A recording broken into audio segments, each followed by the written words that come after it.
मोहन सरकार को पूरिला 100 दिन। पुरी रे आयोजित एक भव्य कार्यक्रम में मुख्यमंत्री मंत्री दलर वरिष्ठ नेता हेबे सामिल। जनता को देबे 100 दिन रिपोर्ट कार्ड। 17 जनिया विशेषज्ञ टीम द्वारा रत्न भंडार हेला लेजर स्कानिंग परे पुणी राडर सर्भे हेबो। समस्त जांच सरिला परे रिपोर्ट सरकार को प्रदान कराजिबो। सुडंग थिबा नै कोनोसे लक्षण देखि पारिलु नाही कहिले एडीजी।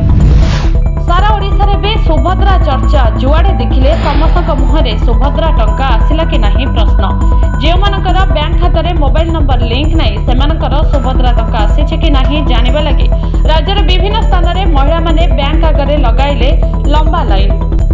गोटे राष्ट्र गोटे मतदान उपरे मोदी सरकार लगाइले मोहर। गतकाली मोदी कैबिनेट रे एहाको नै चर्चा होइथिला एवं मिलिला मंजूरी। बालेश्वर पहुंचे आकाश मार्गरू बन्या स्थितिर अनुध्यान कले मुख्यमंत्री। स्वास्थ्य मंत्री मुकेश महालिंग कले समीक्षा। खूब शीघ्र क्षतिग्रस्त चिटफंड जमाकारी सेमानक टंका फेरी पाइबे एने राज्य बीजेपी सभापति मनमोहन सामल देले सूचना। खरीफ धान संग्रह और सर्वनिम्न सहायक मूल्य 3100 टंका लागू नहीं समीक्षा कले मुख्यमंत्री मोहन चरण माझी। चलित वर्ष 1 कोटी मैट्रिक टन धान संग्रह लक्ष्य रखा जाइछि। याको दृष्टि रखी चाषी सुविधा पाई मंडी रे समस्त प्रकार व्यवस्था करने को कहले मुख्यमंत्री। छात्री को यौन निर्यातन अभियोग रे बाणीविहार उत्कल विश्वविद्यालय एसोसिएट प्रोफेसर हेले निलंबित। एसहित हेडक्वार्टर न छाड़ा एसोसिएट प्रोफेसर को हेला निर्देश।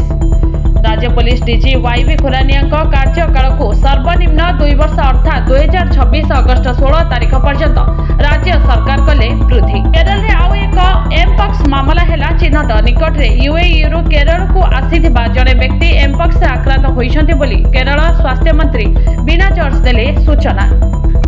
ब्यूरो रिपोर्ट आम गाँ खबर लाइव।